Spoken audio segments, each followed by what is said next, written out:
So last week we talked about the need for lumbar and pelvic stability and how it affects our mobility patterns through the lower extremities. Today we're going to talk about the need for mobility. And when we talk about the need for mobility, we're actually far more concerned with thoracic mobility so that we can set up our scapulo-thoracic rhythm, which is just a fancy word for how your shoulder blade glides against your ribs.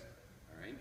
As we make our way through this, the reason that this is so important, if I have dysfunctional patterns here at my upper back, then that's going to affect my breathing. If it affects my breathing, it'll affect the way my inner core works, which will damage my lumbar stability, and it'll throw off my pelvic stability. So, as we go through today, we're going to take you through a really basic thoracic mobility drill that starts to reteach scapulo-thoracic rhythm.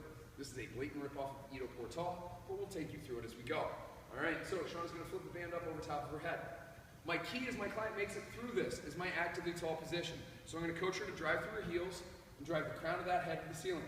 She's going to make sure that chin stays driven back in. Now, if her head stays back and her ribs stay pulled, as she brings that band down, and she keeps it close to her back, those shoulder blades are driving hard into her ribs, forcing us to bend there at the cartilage where the ribs come into the thoracic spine.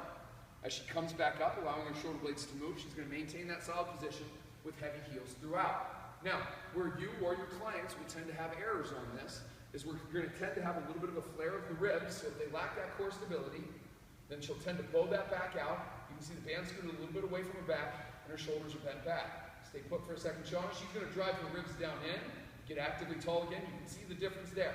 Go ahead and bring it back up. The other issue that we're going to see a good amount of is the chin jutting forward. When the chin juts forward, you'll notice that her shoulder has rotated up and forward. I no longer have a good instantaneous center of rotation, and I'm putting that shoulder at risk. So she's going to bring that chin back in. One of the easiest ways for you to get this correct, it's very hard to think about where my chin is, where my ribs are, where my butt is at all times. But if you can start off actively tall and listen to your feet, any of those failed patterns will lead her to putting weight forward towards the front of her foot.